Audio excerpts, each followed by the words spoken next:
আসসালামু আলাইকুম। কেমন আছেন সবাই? আমি আল্লাহর রহমতে ভালো আছি। আজকে ইউকের ওয়েদারটা একটু খারাপ।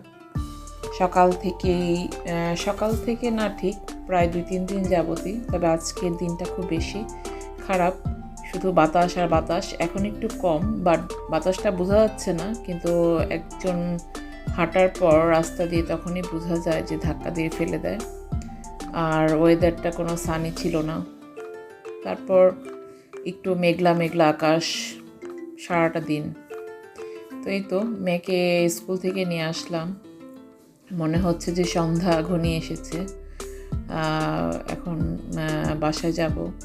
বাসায় যে সব কাজগুলো পড়ে আছে করতে হবে আস্তে আস্তে। চলে এসেছি স্কুল থেকে বাচ্চাকে নিয়ে। আর এসে তো এক গাদা কাজ জমে আছে। আর এদিকে চুলায় খুব তাড়াতাড়ি ওদেরকে কিছু খাবার খাওয়াই আর রান্নাও বসিয়ে দিয়েছি রাতের জন্য।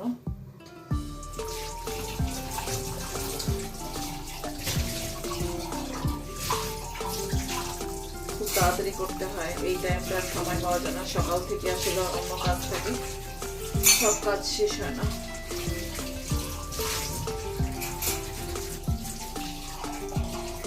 বাইরের ওয়েদারটা আজকে শুধুই বৃষ্টি, আর বৃষ্টিটা বেশিও না আবার কমও না।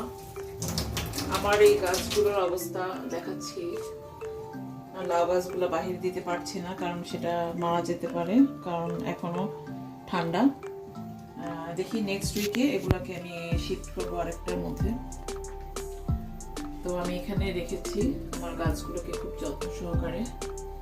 আর এটা হচ্ছে মরিচের চারা। এটা আমাকে একটা ভাবি গিফট করেছে।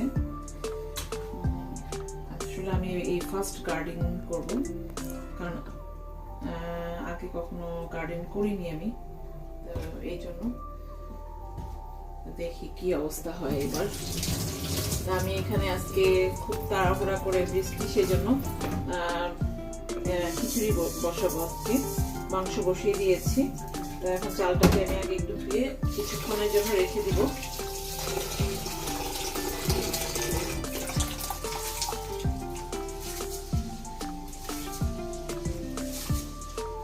এদিকে আমি চুলার মধ্যে মাংস চাপিয়ে দিয়েছি।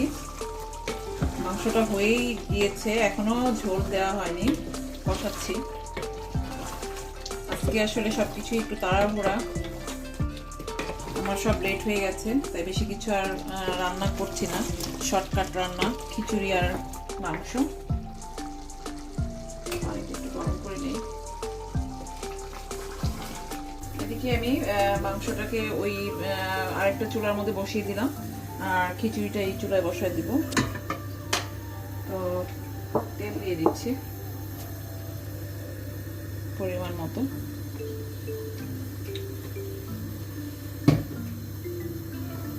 আর কিছু পেঁয়াজ দিয়ে দেব।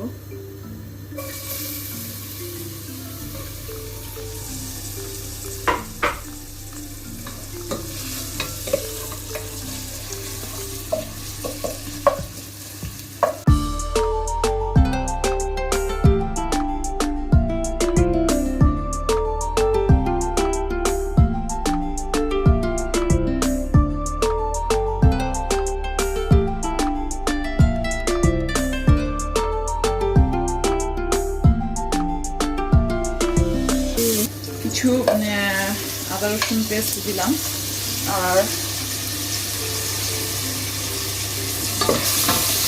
মশলা দিয়ে দিব। এখন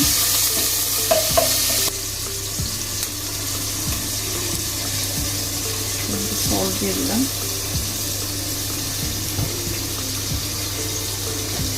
সামান্য একটু হলুদ।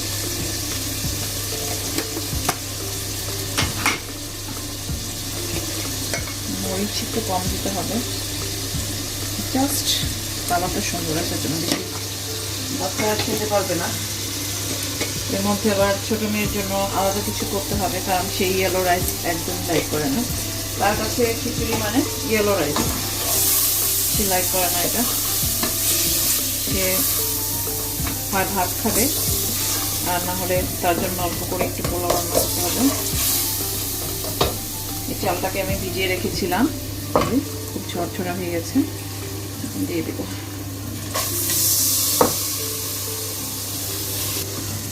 চালটা কষাতে হবে সুন্দর করে।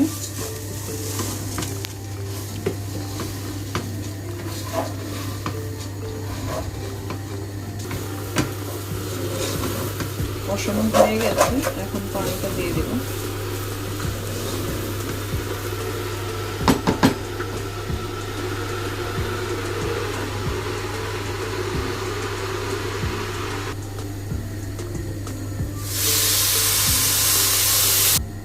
দেখি খিচুড়িটা আমার হয়ে গেছে, ফিনিশ হওয়ার পরে দেখলাম কাঁচামরিচ ফ্রিজ করলে একটা কাঁচামরিচ নেই, তাই চিন্তা করলাম কয়েকটা শুকনা মরিচ দিয়ে দিই, কারণ এটাই এখন খুব ভালো লাগবে। আর কিছু ধনিয়া পাতা দিয়ে দিলাম, হয়ে গেছে। এদিকে আমার মাংসটাও ডান। এটার মধ্যেও কি করবো, কাঁচামরিচ দিতে পারলাম না, তাই কিছু শুকনা মরিচ উপর দিয়ে জাস্ট আস্তে দিয়ে দিলাম, ঝাল বের হবে না। আসলে তাড়াহুড়া করে কিছু রান্না করলে সেটা কিন্তু মজাই হয়।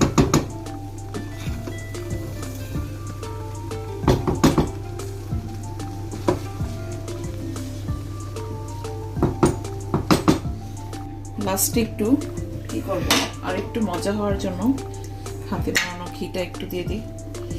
ওয়াও, কি পারফিউম! বেশি দেবো না, জাস্ট সামান্য, জাস্ট এখানে বসিয়ে রাখবো, খাওয়ার সময় নেড়ে নেড়ে খাবো, স্মেলটা গুড আসবে।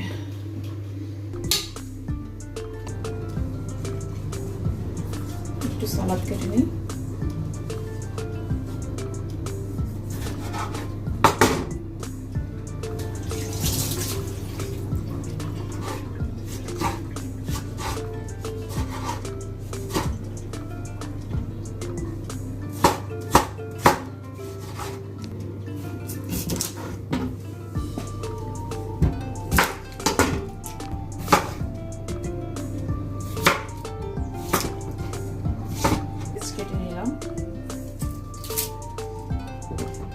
একটু শসা কেটে ওর কথা শেষ।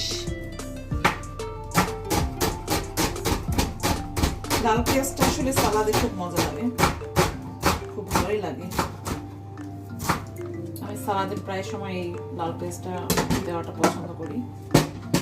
একটু মিক্স করে ফেলে এখন আমি এটাকে লবণ দিয়ে মাখাবো না, যখন খাবো ডিনার টাইমে ঠিক তখনই লবণ মেশাবো। ধনিয়া পাতাগুলো মিশিয়ে দিলাম।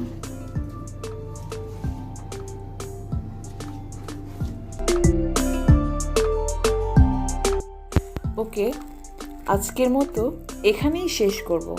তাহলে কেমন লাগলো আমার আজকের এই ব্লগটি? ভালো লাগলে অবশ্যই শেয়ার, সাবস্ক্রাইব করবেন আর লাইক করতে ভুলবেন না। আল্লাহ হাফেজ।